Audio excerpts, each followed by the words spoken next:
what marketing is just clearing the murkiness, right? The more that murkiness is cleared, the easier someone is to make the decision to buy or not. Someone that sounds super relaxed, chilled, and easygoing, that's so much easier. And it's better content for social media as well. If you want to go viral, that's easier content.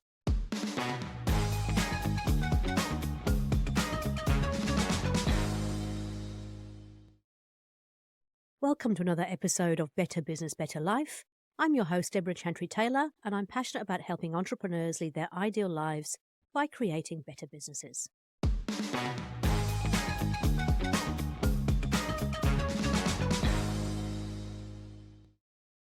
I'm a certified EOS implementer, an FBA-accredited family business advisor, and a business owner myself with several business interests.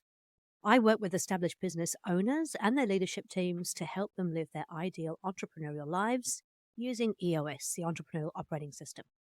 My guests come onto the show to authentically share the highs and lows of actually running a business, but also I bring on experts as well. And in this case, our guest is actually both of those, both a successful business owner and also an expert in his field.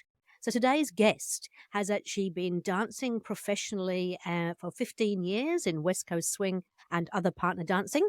He is both a teacher and a competitive dancer. He's on the committee of the Marketing Club, which is New Zealand's leading kind of marketing club. He is a father of 2 kids, which is the reason why he started his business. And he's got Charlie, who's a beautiful little girl, and Jaden, who reminds me of a young Steve. He's like a maths genius. I suspect we've got an actuary in the making there.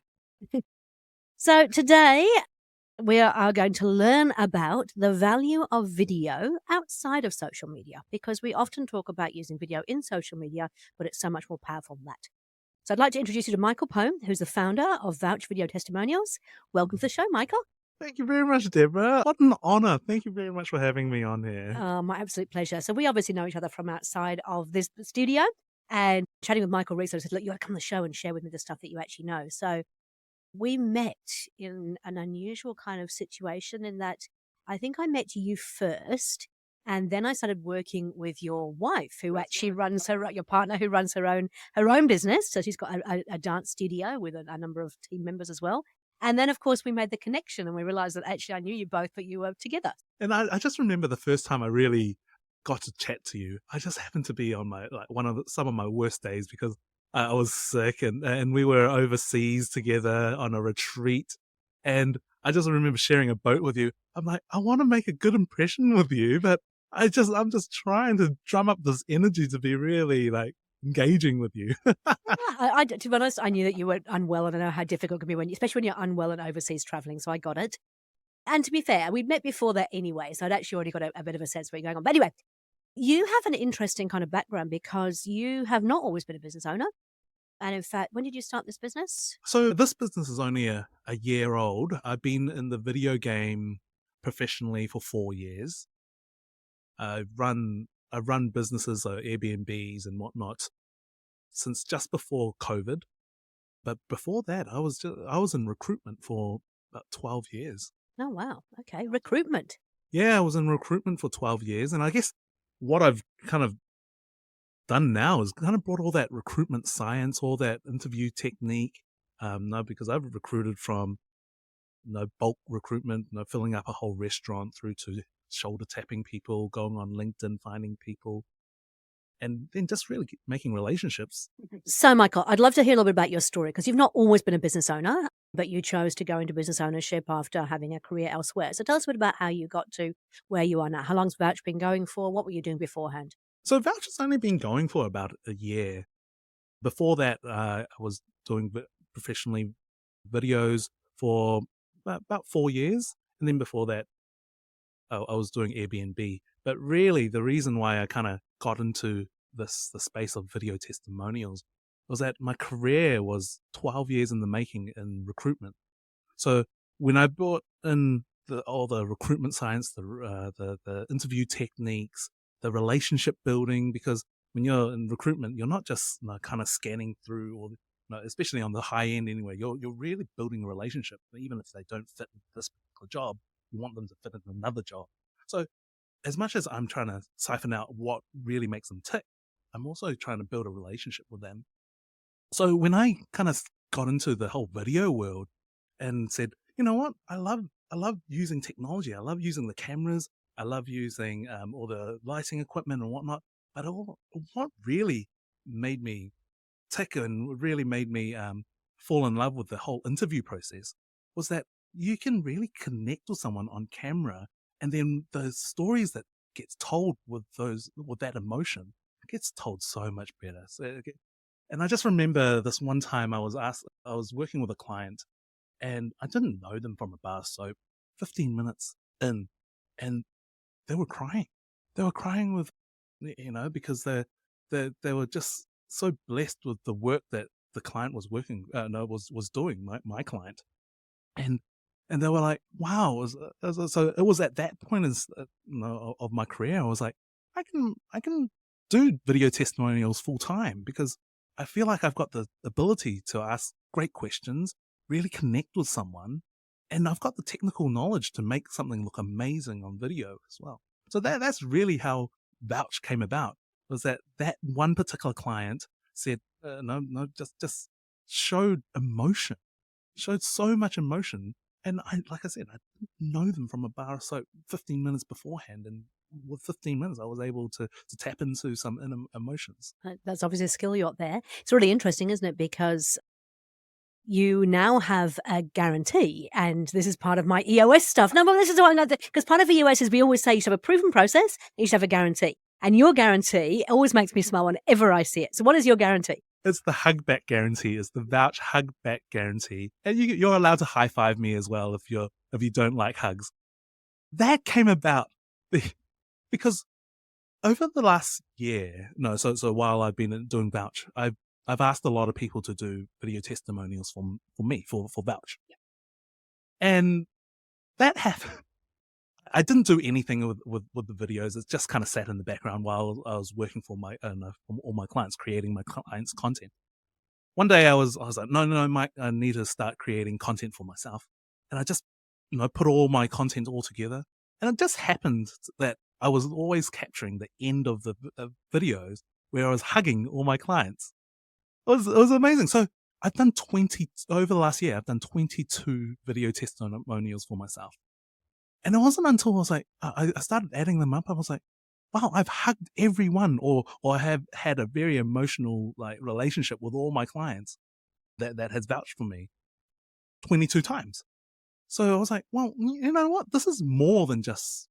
So when I created the guarantee, it's more than just the workmanship. It's the way I build the relationship. It's the way you can expect to work with me. It's also in the future, when I am hiring people for the team, and I'm also looking at franchising. In the future, I want to be able to pass that on. It's as a value. You're not just coming on board at Vouch to create to create videos, and the only thing that I'm looking at is just the quality of video. No, that's not the thing. It's actually the whole full relationship. It's from start to finish, that if they're not willing to hug you at the end or give you a high five, or a very emotional high five, we'll give you your money. We're not just dedicated to the creation of content of the video, but also the relationship. The one video doesn't count to us. It's the full relationship. It's what we can get at the second, the third, the fourth. We want to be your partner. You're speaking my language in terms of values and the process and everything else. Obviously, it's just seeping into you through your wife in terms of osmosis. But so we're here to talk more about video as a whole, though. So video, everybody sort of knows they should be doing some kind of video content. The most obvious thing is you see people on LinkedIn doing video content. And I've seen that really increase out of sight in the last few years. Like I think when I was doing video 3 or 4 years ago, hardly anybody was doing it. And now you've got, every man and his dog just about feels like they are. So we know the value in that. And we know there's TikTok. And I've always been quite blown away. I never wanted to be on TikTok. I couldn't see the point in it. I'm a professional business person. Why would I be on TikTok? Until I actually posted a video about how to run an EOS level 10 meeting. And that's now been seen by over 126,000 people and a whole bunch of likes. You kind of go, okay, TikTok's obviously more than just funny dances, because I wasn't doing any kind of funny dance. So we know there's value in video, but why is it? Why do people use video? Why do people like video? Well, the, people like video because it's engaging.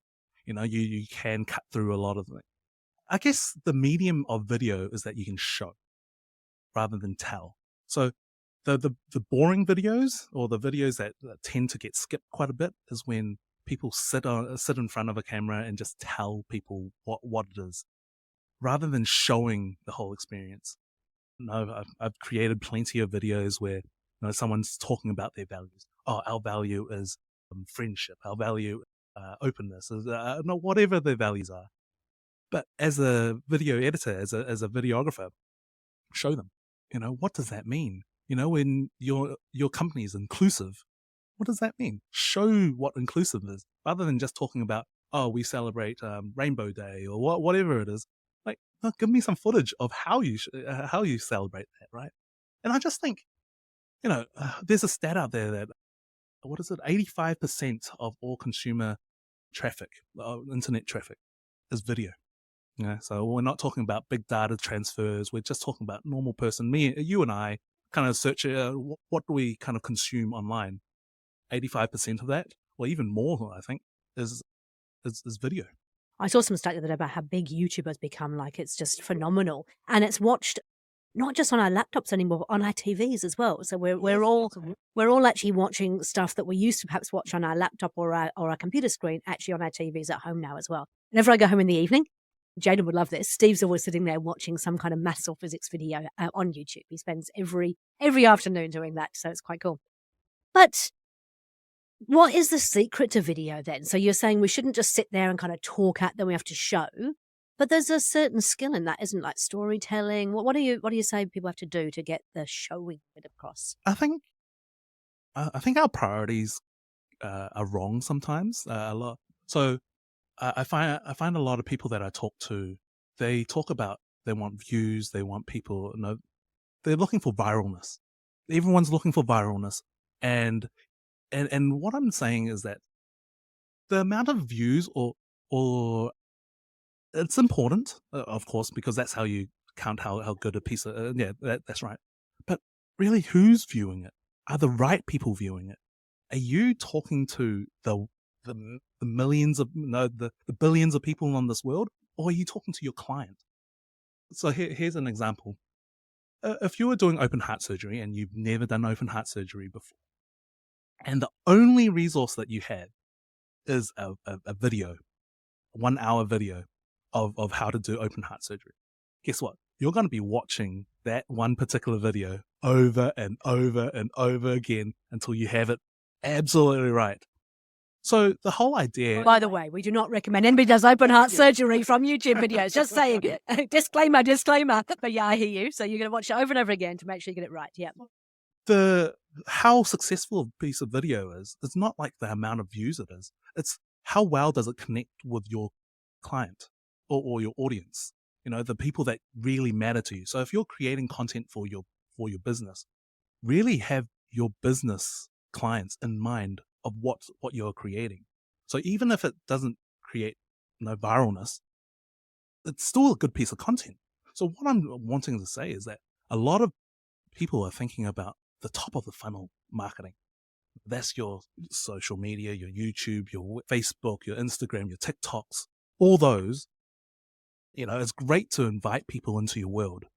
But if you want them to sit down and really understand how your business works, and for your clients to go, oh, okay, cool, that makes a lot of sense. I'm going to buy that, or I'm going to ring up to find out.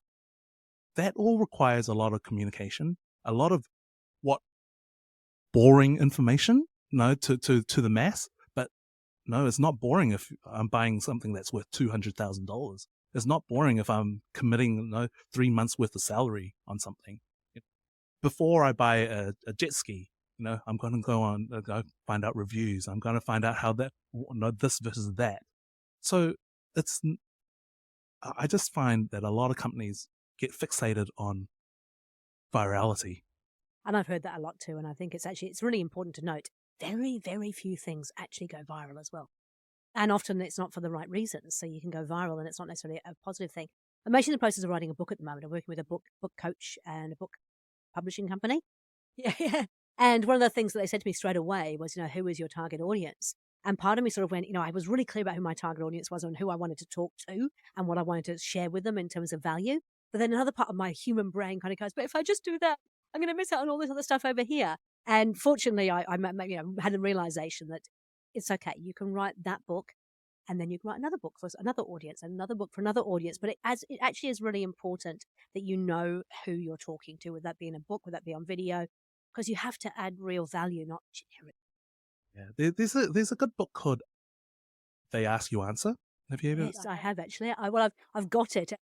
Yes, it's on my bedside table, so I'm hoping by osmosis it will come in. But it's on my reading list because I got recommended by a friend to actually read that. Yeah. Yeah, so if you're looking at doing some content creation, and it's not about video in particular, but it's really about what does your client, what information do they need, and answering that in as blatant, and straightforward way as possible. That's the main gist of it. They suggest a few different things, but talk about pricing. Like how does pricing gets created? Talk about why things take so long. Talk about that just people. The more what marketing is just clearing the murkiness, right? The more that murkiness is cleared, the easier someone is to make the decision to buy or not. Yeah. So the idea of like answering their questions is just clearing the murkiness. So, in terms of video testimonials, particularly, so it's really clear, really important that we're very clear, that we clear away the murkiness, that we answer the questions that our clients are like, your customers are likely to want to hear. What is the real skill to producing a great video testimonial, do you think? Well, what do you do that, because it's great that you can get the emotion out of people. Why is that important and how do you do that? I think kind of taking a step back, you have to do good work. Like the work that you do has to be absolutely amazing. I've had a few people that they probably wouldn't have gotten 5 stars or whatnot, and they're trying to ask for it. Like you just can't hide it. You can't hide it, right? So first of all, you have to do amazing work. But second of all, for me, I don't need someone that's eccentric. I don't need someone that loves being on camera. All walks of life deserves to be heard, right? That person that I was talking about, she was dyslexic. Yeah, she was dyslexic, and the whole idea behind it is because she was dyslexic. And I kept asking her a particular question. I was like, "Oh, how did these guys help you? How did these guys help you?" And she just kept answering me. "Oh, they helped me with my paperwork." I didn't realize she was dyslexic, and it wasn't until I asked her in a different way, and then she just broke down. "Oh, okay, I'm dyslexic. Okay, no, they really helped me with X, Y, Z, A, B, C." And I looked over to my cameras. And I was like, "Oh, yes, yes, yes."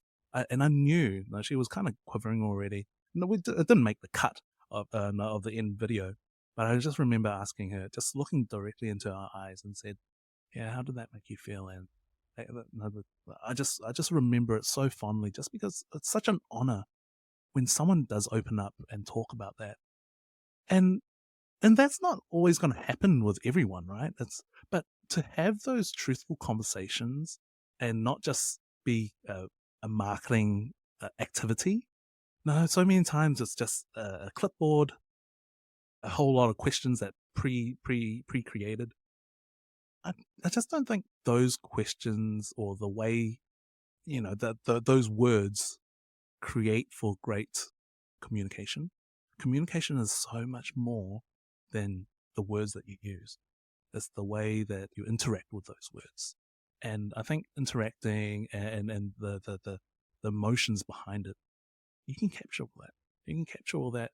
You can, and when someone's sincere, or someone's reading out of a teleprompter or something like that, you can truly tell. And I guess my job is to use the technology to capture that honor that I get of asking questions with people. I was interviewing a principal last week, and I was talking to her about a music program, and she just came out and said, "This music program has helped change the life of some of my students. And I just sit and I just remember swelling in my eyes, and just letting that sit and grow. I mean, so to me, that's what video testimonials are. It's understanding people. It's understanding people and really communicating and just capturing on camera. Why is that important? Well, the reason why that is important is because, especially for my target audience is professional service providers. They don't have a product a physical product for you to touch, to see, to feel, to sniff, whatever it is. What they do have is the goodwill on their previous jobs. Their service is only as good as their last job. That's right. So that goodwill you can't touch. No one. So what I do, and if I can get those emotions out, is to show how you would feel, or what it might feel like, or know what services will you get based off those testimonials. The thing is that how I see it is that any service that you buy, let's say a builder, you can pay anyone to build you a house. What you're really buying when you go to a builder is the experience of working with that builder. So what you want to capture on those video testimonials is the experience, not the end product. You fork enough money out of it, any house can get built the way you want it, exactly. But they're not going to take you through the same exact emotional process. It's funny you chose that as an example. I actually work with a builder over in Melbourne, and they do high-end homes. And their guarantee, so they've obviously got an EOS guarantee as well, is that they'll still be friends with you at the end, or you'll still be friends with them at the end of the building process. And if you think about it, it's one of those fears for most people, right? Is that often you end up getting into fights with builders. The things that they quoted for don't quite end up being what you get at the end. And so that's their guarantee. And they actually do it by also providing a 12-month inspection of the home forever, just to always check and make sure it's all okay and everything's, which is really good marketing, because it means they are living by their guarantee, that you definitely will be friends at the end of it. And then they're seeing their clients at least once every 12 months, even when they're no longer clients. So yeah, I hear you. So what you're saying is that for those things, I mean, yes, let's face it, you would hope that any builder, being a master builder, is going to build the house at the end of the day. It's how that relationship actually went. And that's what they really buy into, because at the end of the day, it's about more than just the money. Yeah, that's right. And it's your systems. It's the way you treat them. It's the answering on the phone. It's when things don't go right. What happens during that time? When the budget gets blown out, because sometimes you can't handle, but the budget is blown because you can't. The builder isn't in control of the price spikes. So how do you communicate that? How do you lead that person through the journey? And that's what needs to be captured. That's really the product you're selling, not the house. It's that journey. Wonderful. Okay. So I've got used to being on camera now. It took in the beginning. I hated it, and in fact, to be fair, I never listened to my own podcast, never watched my own podcast, because I don't like seeing myself. But I'm quite happy to sit here and be on camera for other people's amusement. But in the beginning, I didn't enjoy it. But I think I have a natural affinity for it, so it became quite easy quite quickly. What about people who feel nervous, who are like, oh, but I don't want to be on camera, or they're worried about how they're going to look, or how do you work with those people? How do you relax them? How do I relax them is I guess in the short amount of time that I'm with them, the whole idea behind Vouch is that it's only as long as a coffee break. If your coffee break is 20 minutes, it's 20 minutes. If it's 60 minutes, it's 60 minutes.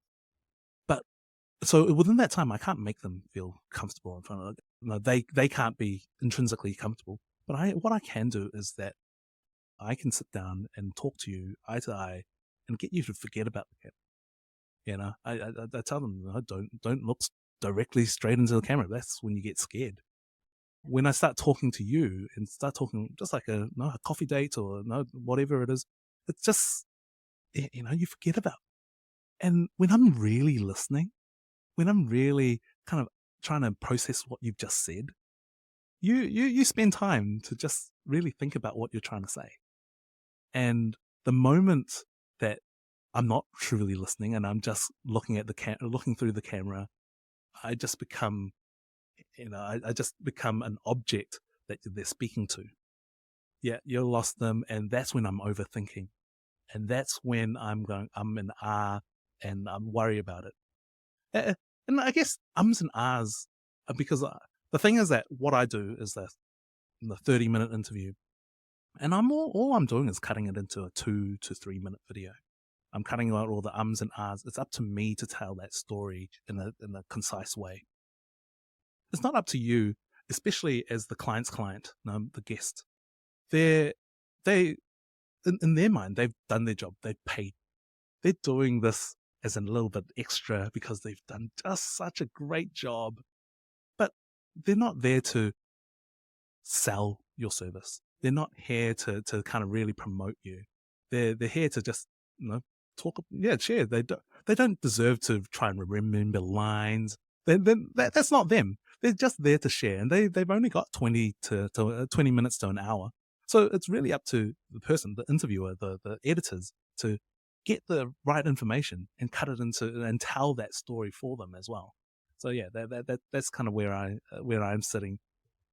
No, to answer your question, it's not up to them to worry about being on camera. It's up to you to kind of get them to forget about that. Make them feel comfortable. It's a bit like us talking here now. I mean, at the end of the day, yes, we've got cameras and lights and everything, but we're actually just having a conversation. Yeah. Do you ever write anything down? Because one of the things I've found within my own podcast is when I'm really intently listening to people, I like to take some notes. And so you'll often see in the video is I'll be asking a question, I'm suddenly writing something down, which it looks like, apparently my editor says, it looks like I'm paying zero attention to them. But in actual fact, I'm just capturing it because I am a writer and I like writing things down. How do you do that in your interviews, or is that no? I find that the more intently I listen and kind of let all the technology just do its own thing, the more I get a relaxed conversation out of it. And that relaxed conversation is so much more important to me than the content that's coming out of their mouth. Because, yeah, they might be saying word for word what the company wants to hear. But if it's said in a robotic way, I don't even know if I can use it if it sounds robotic. Someone that sounds super relaxed, chilled, and easygoing, that's so much easier. And it's better content for social media as well. If you want to go viral, that's easier content. Yeah, and I think you're right. I mean, it comes down to what the video is being used for. You're doing a company profile. Of course, it's going to be professional and polished, and you need to say the key messages of the organization. But in general terms, conversations is where the real stories come through and the emotions come through too. And I guess that's why, actors are paid so much. It's like they can say the company line so much better and in such a relaxed and easy tone. That's why they do get paid that amount. Yeah, they're amazing. Okay, so other uses so your customer testimonials. I'm assuming you put your customer testimonials on your website. Other uses for it? What else do you do? Yeah, with well, them? like I said, I don't actually if I create a video and it's thousands of dollars, there's only if they tell me, oh, I'm going to put it on social media, well, the shelf life of that, I don't know, 2-3 months maximum. Where you really find where you really find the return on investment is on your proposals, on your RFPs, on your quotes.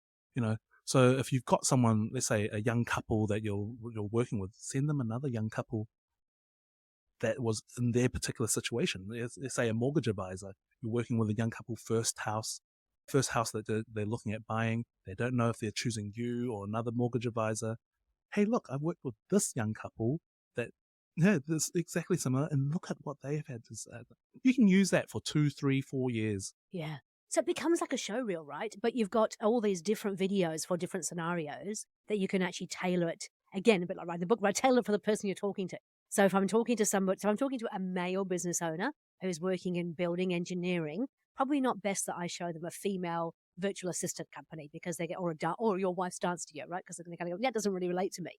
So it's about having a book of all these different things that you can bring out at the right time. And on top of just video, I deal with video testimonials, obviously, but on top of that, I think where companies or websites aren't using videos well enough, really, is they attract you with the big brand messaging video, the company slogan and what does the business do, and the About Us videos. Those are the big ones. Those are the ones that companies always use. And like I said, let's go back to that stat I was saying, 85% of all traffic is video.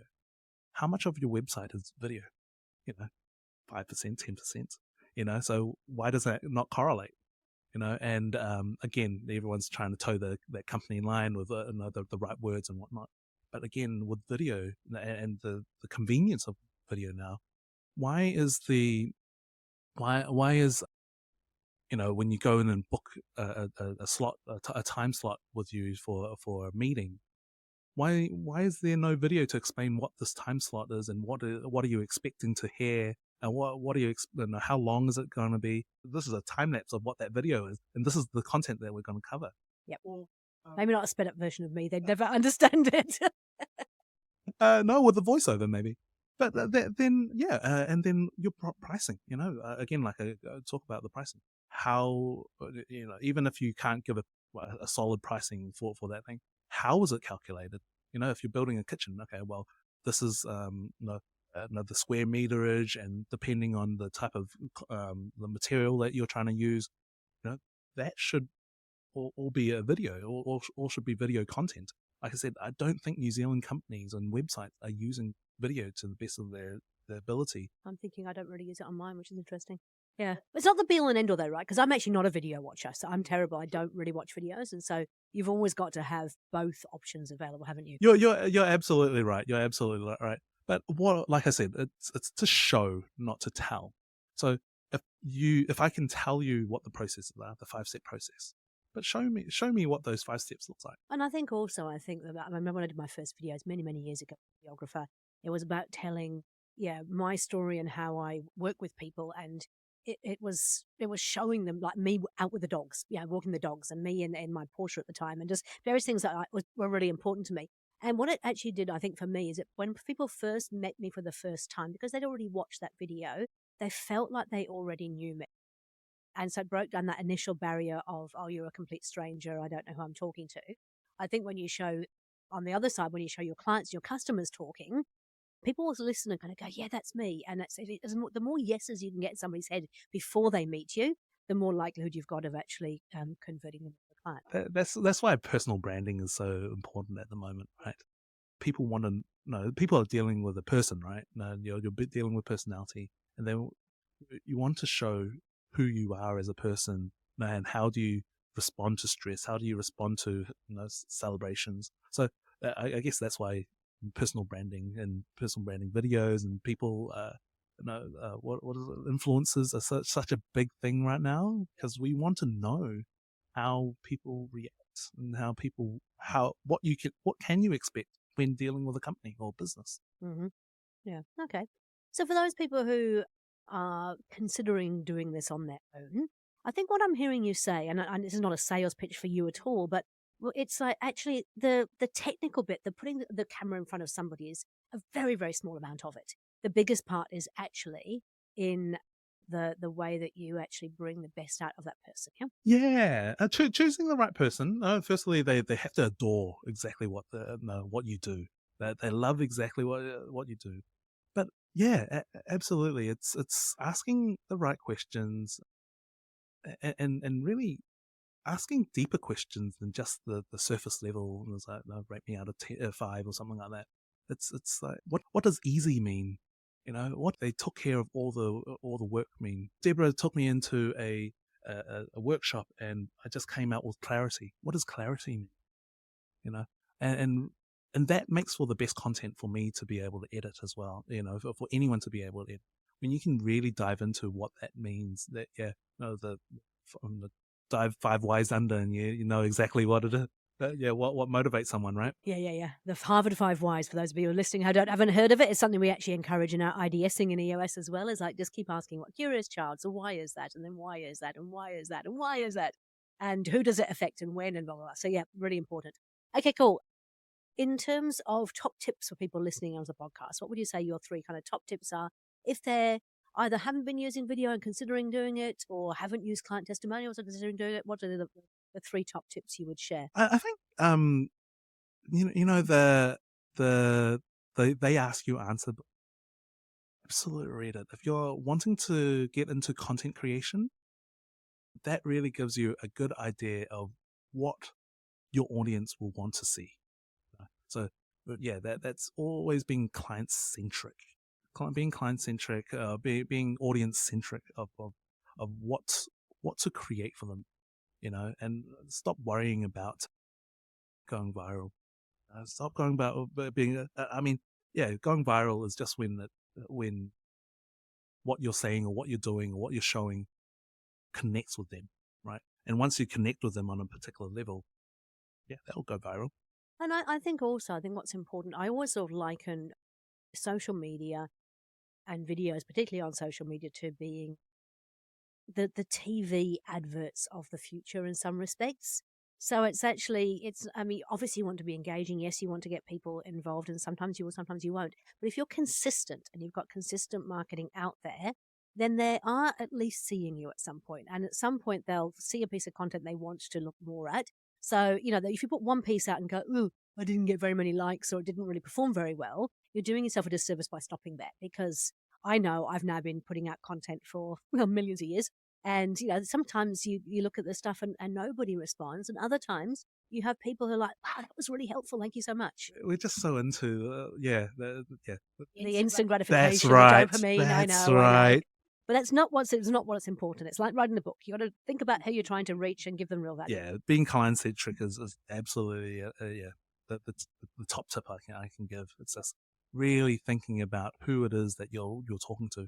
So, going back to that analogy of the open heart surgeon, talk to that open heart, the open heart surgeon that only has your videos to learn how to do open heart surgery. Yeah.